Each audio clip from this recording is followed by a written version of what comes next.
The question is, should you buy a 4K TV or go ahead and upgrade to the 8K TV? Well, I'm going to tell you which one you should get at the current time right after this.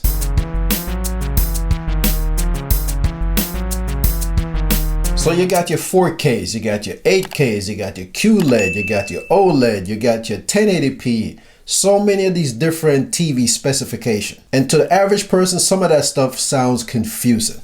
I'm going to break that down in a later video, but in this video, I'm going to tell you the difference of the 4K and the 8K and which one you should stick with, at least at the current time. So when TVs moved from the square screen to the widescreen and they started getting flat, the resolution became a particular specs that everybody looked for in a TV. It started off at 720p, then it moved up to 1080p, and then there was a 1080i, and then it started getting into the Ks. There's actually a 2K, but most of that is on computer monitors. In TVs, there's a 4K, and now currently the 8Ks are starting to hit the market, and eventually they will probably take the spot of the 4Ks. But at the current time, you should just save your money and not get an 8K TV. There's no real content on the market that's pushing that kind of resolution. So there's no streaming content from any streaming service like Netflix or Amazon. And there's no 8K DVDs that I know of that's on the market. And you're definitely not going to get it from your cable service or even your satellite service. So just with that information is letting you know that if you spend money on an 8K TV,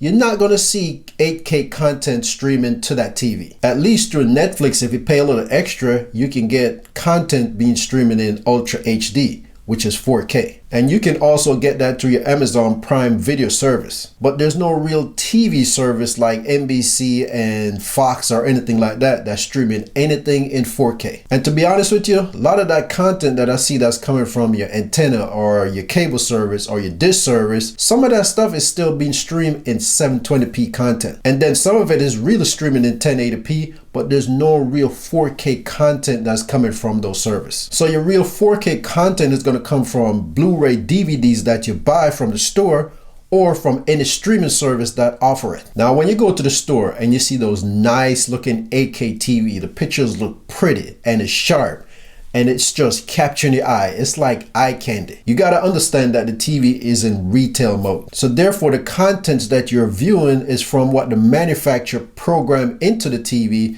that little bit of content that's actually in 4K and 8K to make the TV look enticing so you can buy it. But when you take it home, that content is not going to look the same if it's coming from a source that's not pushing out 8K. So if I was you, I would hold off on buying 8K TV, even though they tell you all this fancy jargon about 4K being upscaled to 8K and all of that. You're really not getting the true 8K content. So you're not getting what you pay for because there's no 8K content to take advantage of that TV. So of course, when you go shopping, the retailers got to move these stuff off the shelf. So they're always going to tell you, go ahead and get the 8K TV. They might tell you it's future proof, but how long in the future will 8K content will come available for you to buy something, for instance, in 2020? Now, it might be 5 years down the road before that content really become more mainstream. So like I said, just save the money, because if you look at this chart right here, you can see how much